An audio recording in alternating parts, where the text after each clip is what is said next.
Hey everyone, this is Mike, and today we're back in Monster Hunter World Iceborne because this week has been a very exciting one. If you're a PC player, so earlier this week we got Raging Brachydios and Furious Rajang, which are two of the variants of some monsters that were introduced in Iceborne itself, so that means new weapons, new armor, all of that good stuff. Now when it comes down to the weapons, don't necessarily taking a look that much yet because of course we only just got our hands on Safijiva weapons, which of course I'm still working on some of them, but when it comes down to armor I am really interested in getting my hands on the Raging Brachydios set, because that one allows me to play with a lot of artillery in my set, which I do quite like for my charge blade. But while you're not really sacrificing too much other DPS options as well, which you were doing with the old Zora gear back when Iceborne came out. So it's going to be really interesting to see what I can make with that and basically see my playstyle vary a little bit again as well, because of course with Monster Hunter World Iceborne they did release the Power X mode for Charge Blade, which has been a lot of fun, but I do still quite like using my Super Amped Element discharges, and this Raging Brachydios set is basically going to be able to allow me to do that again. Also, if you're a, what is it called again?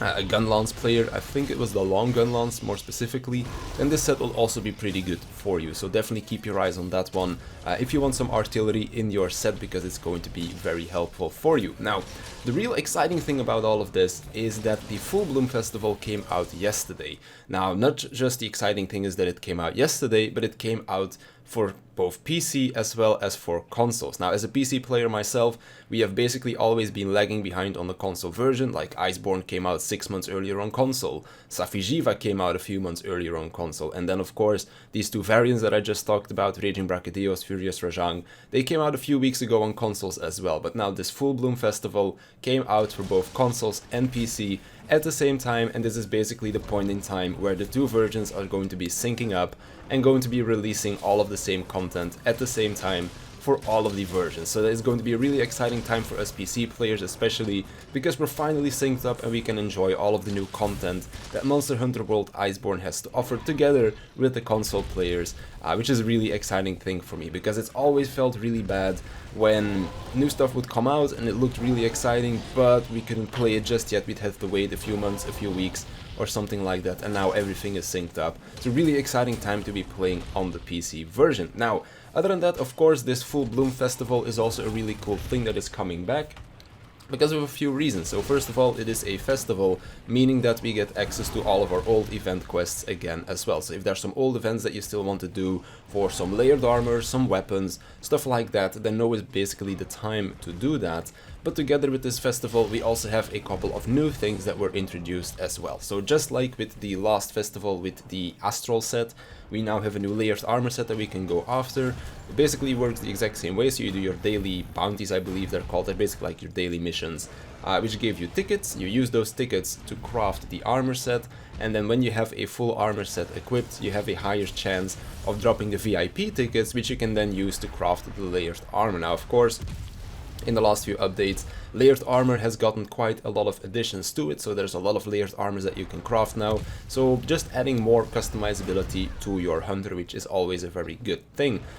Together with this festival, we also have 3 new event quests. 2 of them are going to be for, I believe it's for layered, no, not for layered armor. One of them is for layered armor, which is for a headpiece. The other one is for a new weapon, which is going to be the fish weapons, the dual blades, which they're a 10 out of 10 weapon for both comedic purposes as well as for damage purposes. If you want to see how much damage those dual blades can do, there is a video uploaded, I believe earlier this morning, by Team Darkside, where they go up against the Yangaruga and they just completely destroy that monster. So if you want to see the potency of those new dual blades, you can go and look them up. Team Darkside, pretty good YouTube channel if you like Monster Hunter World content. But yeah, basically, so new layered armor, new weapon, and then we also have the Assassin's Creed hood, which can be upgraded now as well. Now, of course, the Assassin's Creed mantle is something that in your day-to-day play you're not really going to be using that much when it comes down to fighting monsters, because I believe the only thing it does is like make you run faster and maybe also harder to detect. I'm not 100% sure, but the faster movement speed is definitely a thing. So when it comes down to like fighting monsters, I didn't really use it that much because it doesn't really offer any cool bonuses, like for example bonus damage, more HP, like dodging through attacks automatically, stuff like that. But on the other hand, the movement speed is quite nice if you, for example, want to go on a gathering spree. Like, so for example, there are a bunch of weapons that still require you to go gather some items and that kind of stuff. Or for example, if you want to just go gather some materials for the Steamworks in the Guiding Lands or something like that, then the Assassin's Creed mantle is really good because it just allows you to run super fast, and it also has a very long uptime as well, so definitely a good thing to go grab. SDF is the event quest if you want to go do that one, as you fight like a Devil Joe, a Lunastra, and something else. I don't remember what the last one was, but basically fight those 3 monsters. You can get both the layered armor, because there is a layered armor set for that from that quest, and then you also have the Assassin's Creed mantle that you can get as well, which looks really cool, and then of course has those movement speed bonuses to it. And then this new quest, the Assassin, allows you to upgrade that one like we've been able to do with all of the other mantles in Iceborne so far. So you can put some gem slots in it, or like decoration slots, whatever you want to call it. So some pretty good stuff all around. So that's kind of what happened this week in Monster Hunter World's Iceborne. Pretty exciting time to be a PC player, and then of course right now we can both, as console players and PC players, look out to the newest monster that's going to be coming out, which is going to be Aliatron, I believe is the way you pronounce it, because that monster was teased a little while ago. So really exciting stuff to be looking out for. Now, not only that, because I forgot to mention this completely, but layered weapons are now also a thing. So the way this works is a little bit different from your layered armor. You do need to go into the smithy and then go to layer, or like weapon augmentation, and then you can basically augment a skin onto your weapon, so to speak. Now, of course, it doesn't take away the normal augment slots that you have. It's just a way of how you do it more specifically, rather than it like taking away augment slots or stuff like that.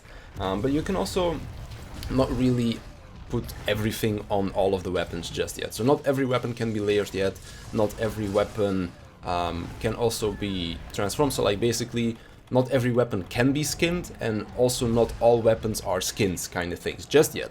They are going to be improving on this system in the near future, so basically this is kind of like a taste of what is to come. So some weapons can be layered already, some you can't just yet, but in the future update they are going to try to expand on this feature, like for example a few weeks ago, or a few months ago at this point, where we got a bunch of layered armor like from low rank sets and that kind of stuff, but it weren't all that many yet.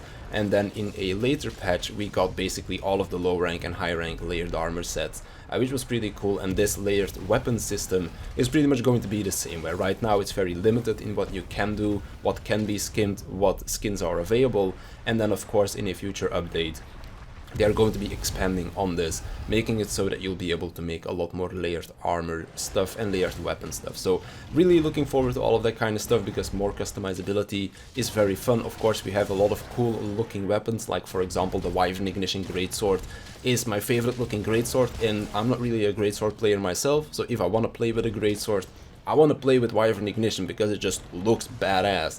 But it isn't the best greatsword art there by a long shot, so it's kind of like mixed feelings. I kind of want to use it because it looks amazing, but on the other hand it's also not a fantastic greatsword compared to like for example the Safi'jiiva weapons or something like that.